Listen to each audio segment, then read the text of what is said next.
다 같이 한 마음으로 요한복음 4장 46절의 말씀 같이 합독해 보도록 하겠습니다.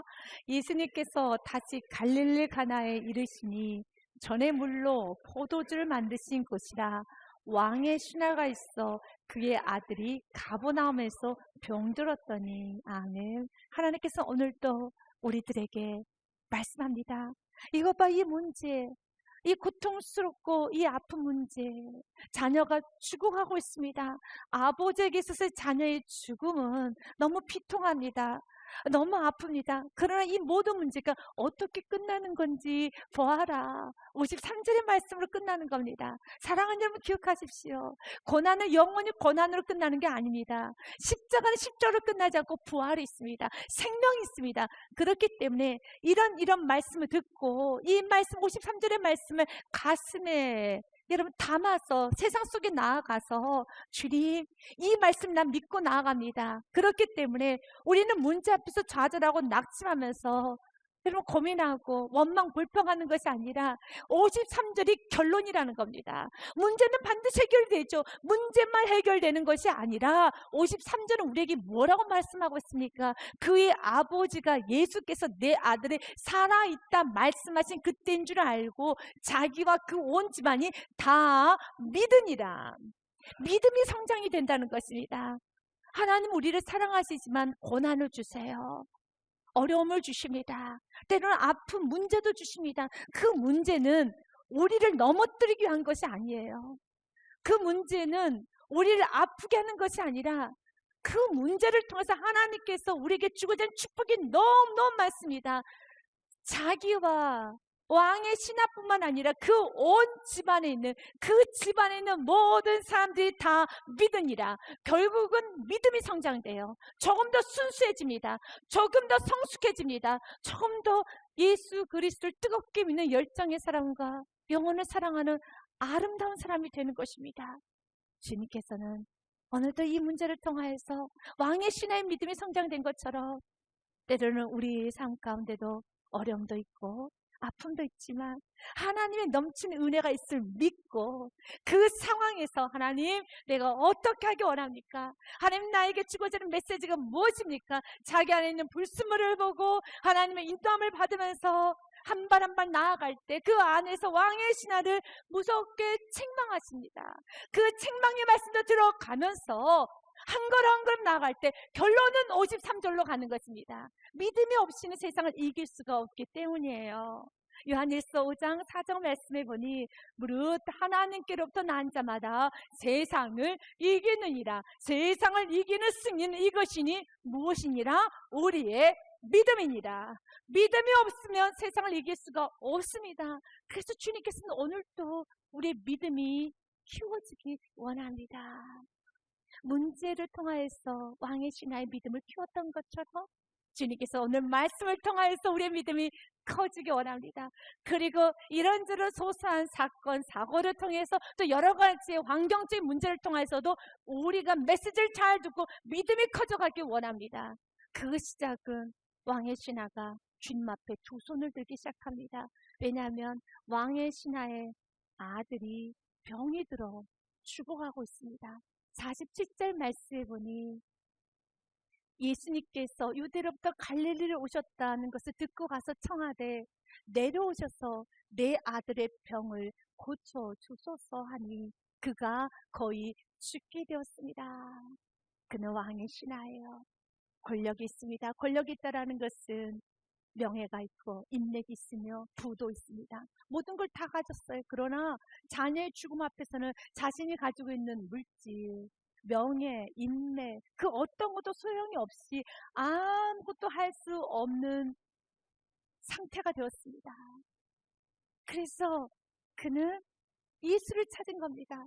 육신의 눈으로 보면 예수는 떠돌아다니면서 말씀을 전하고 있는 선지자일 뿐입니다. 그런데 그가 예수께서 갈릴리로 오셨다는 소식을 듣고 그의 집은 가버나움이에요. 32km나 여러분 멀리 있는 그곳까지 쫓아 달려가서 예수님 청하되 간청합니다. 내려오셔서 내 아들의 병을 고쳐 주옵소서. 내 아들이 거의 죽게 되었습니다. 그가 만약 할 수 있다면 예수님 찾아갔을까요? 그가 여러분 만날 사람이 있고 부탁할 사람이 있고 자신의 아들의 병을 고쳐줄 사람, 의사가 있다면 예수님께 나아갈 수 있었을까요? 없어요. 그래서 예수님께서 때로는 우리에게 권한을 주시는 겁니다. 아무것도 할 수 없다는 것을 우리가 깨달으라고 주님께서는 우리에게 권한도 주시는 거예요. 그렇지 않으면 우리는 주님께 나아가지는 않기 때문에 그렇습니다. 여러분은 요한복음 15장 5절의 말씀에 아멘 하십니까? 나를 떠나선 너희가 아무것도 할 수 없음이니라. 믿으십니까? 우리 같이 고백합니다. 나는 포도나무여 너희는 가지라. 그가 내 안에 내가 그 안에 거하면 사람이 열매를 많이 맺나니 나를 떠나선 너희가 아무것도 할 수 없습니다. 아멘. 맞습니다. 이것이 진리예요. 주님을 떠나서는 아무것도 할 수가 없어요. 그런데 사단은 지금도 우리를 유혹합니다. 아니 주님을 떠나서도 어느 정도는 살 수 있어. 이제 너도 힘이 있잖아. 이제 너도 능력이 있잖아. 너도 살만하잖아. 라고 끊임없이 요한복음 15장 5절의 말씀을 부정케 하는 겁니다.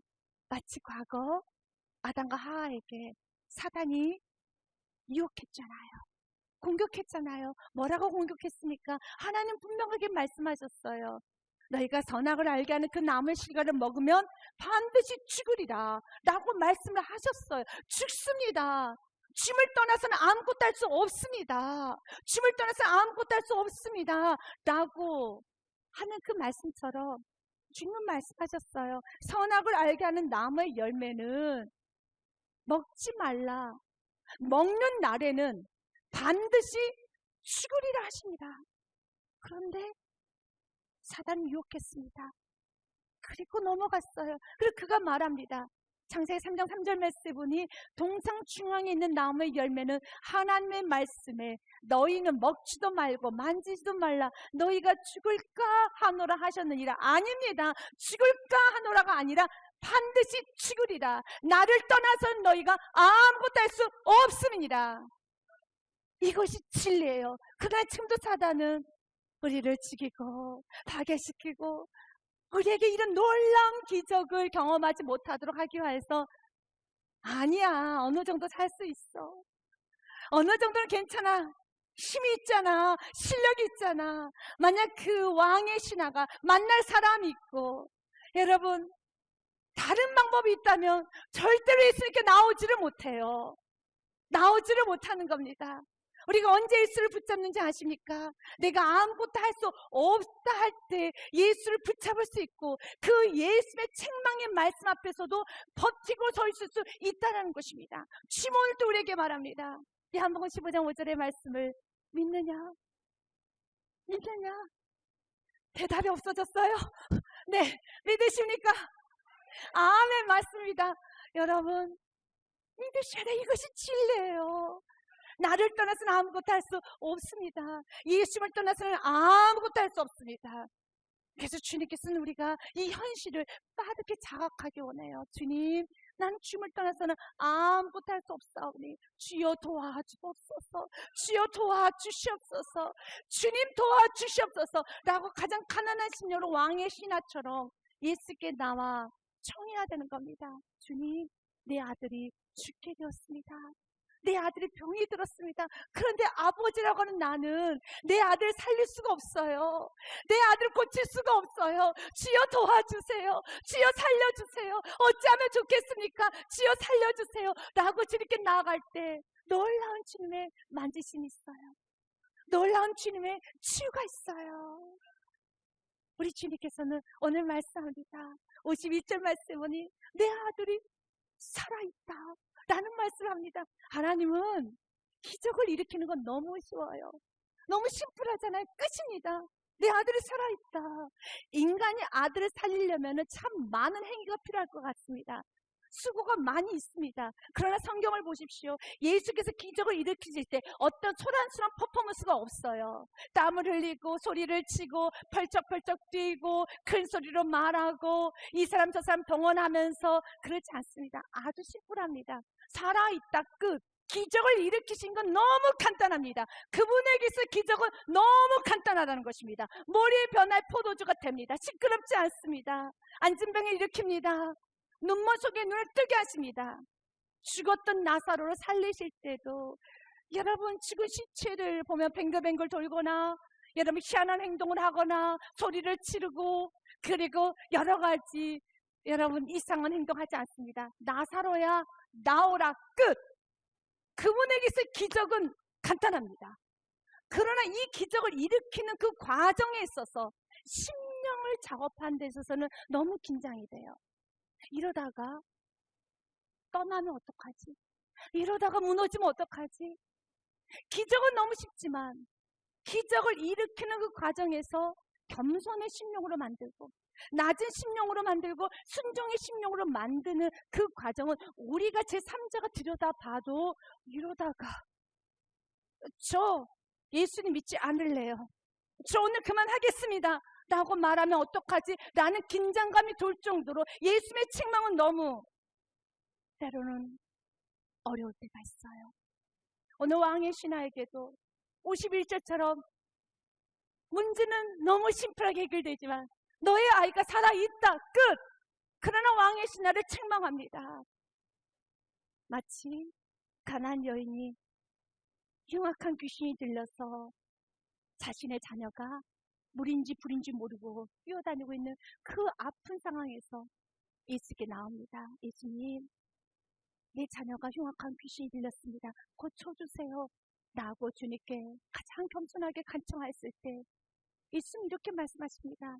자녀들의 떡을 취하여서 개에게 던지는 것이 마땅하느냐 라고 말씀하시면서 거절합니다.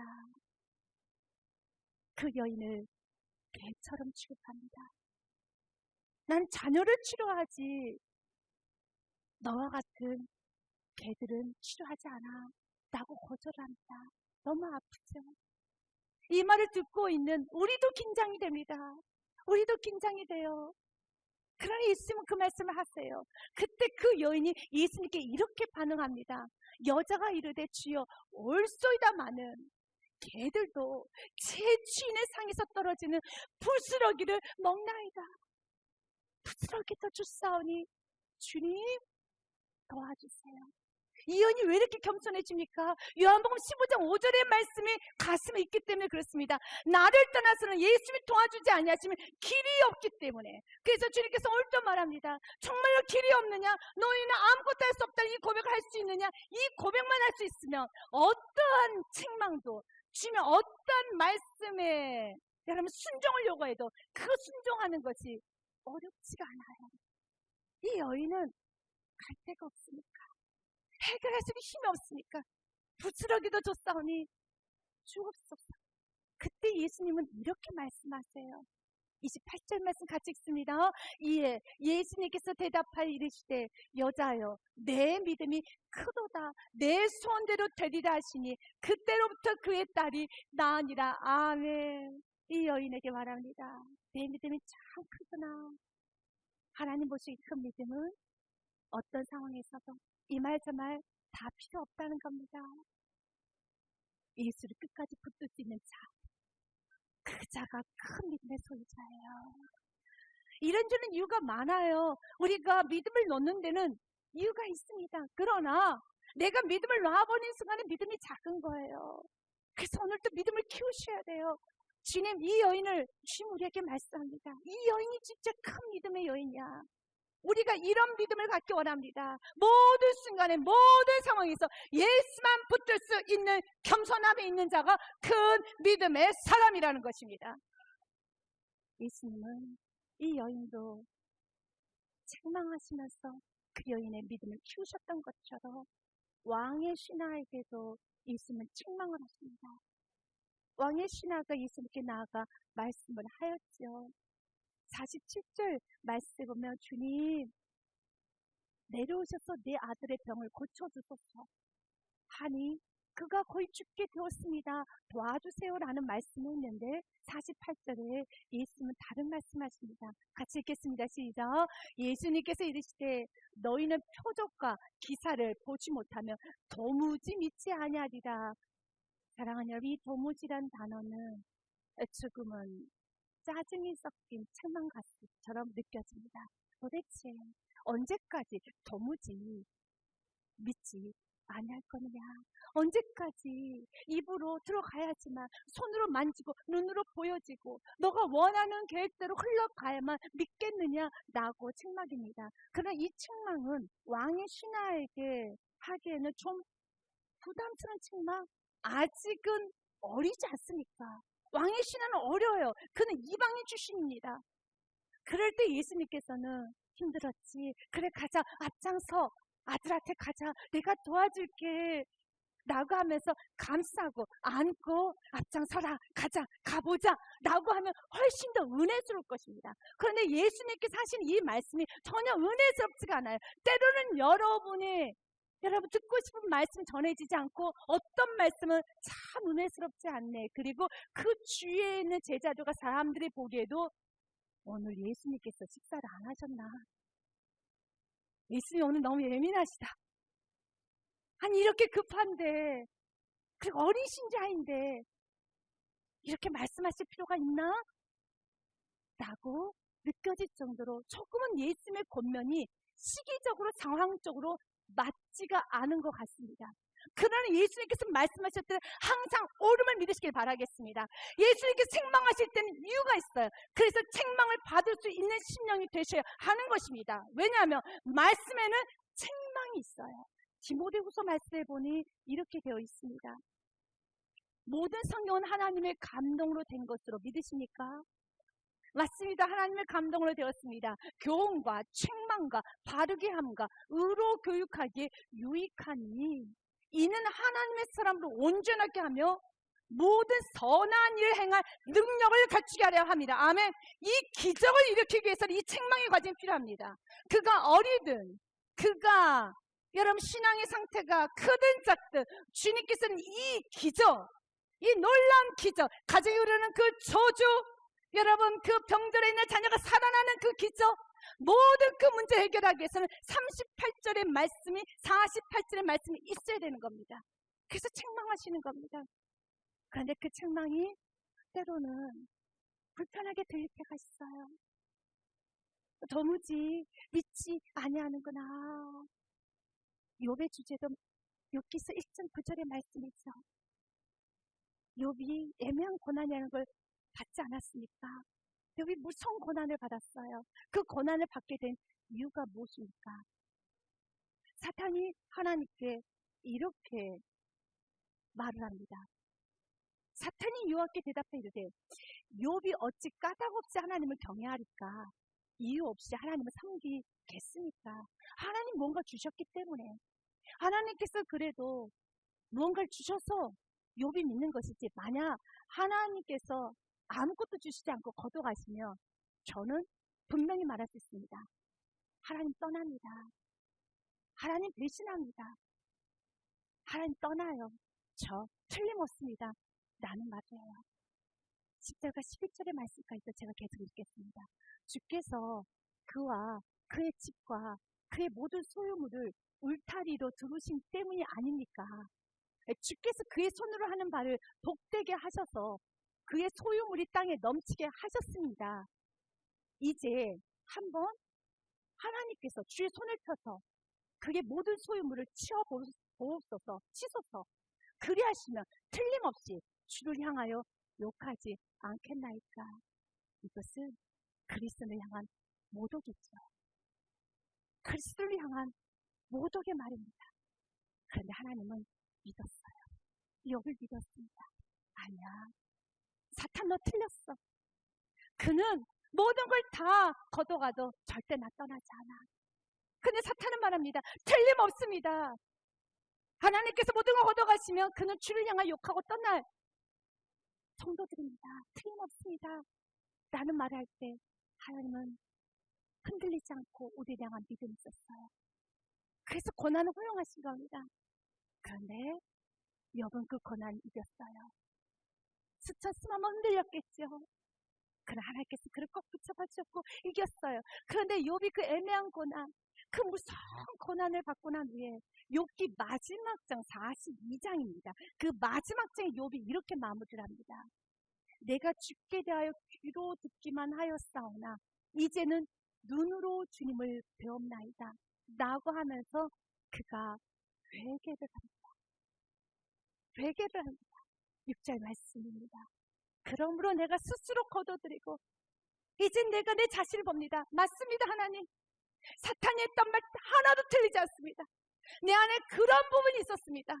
주께서 다 거두시면 틀림없이 떠나는 하나님, 그런 나의 마음이 있었습니다. 그래서 모든 지금까지 내가 했던 모든 말들 다 스스로 거둬들이고 댓글과 제 가운데서 회개만 할 따릅니다. 맞아요. 그래서 주님께서 오늘도 우리에게 책망하는 겁니다. 도무지 믿질 않는구나.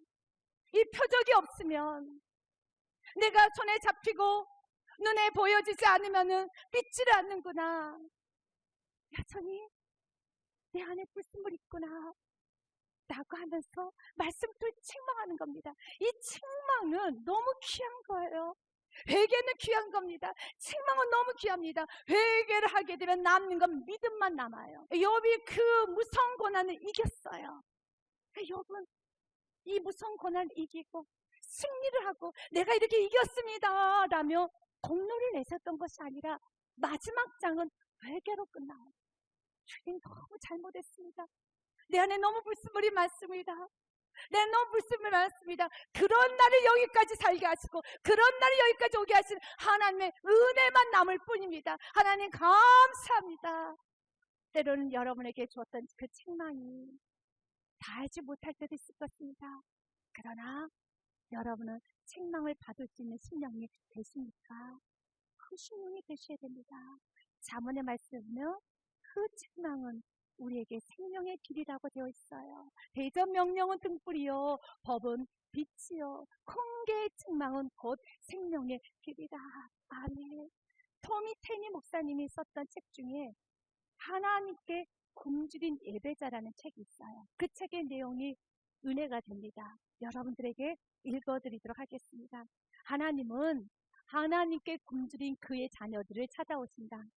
하나님을 향한 굶주림이 너무나도 간절해서 다른 사람들이 당신에 대해 어떻게 생각할지 신경 쓰지 못할 정도로 초췌했던 적이 있는가?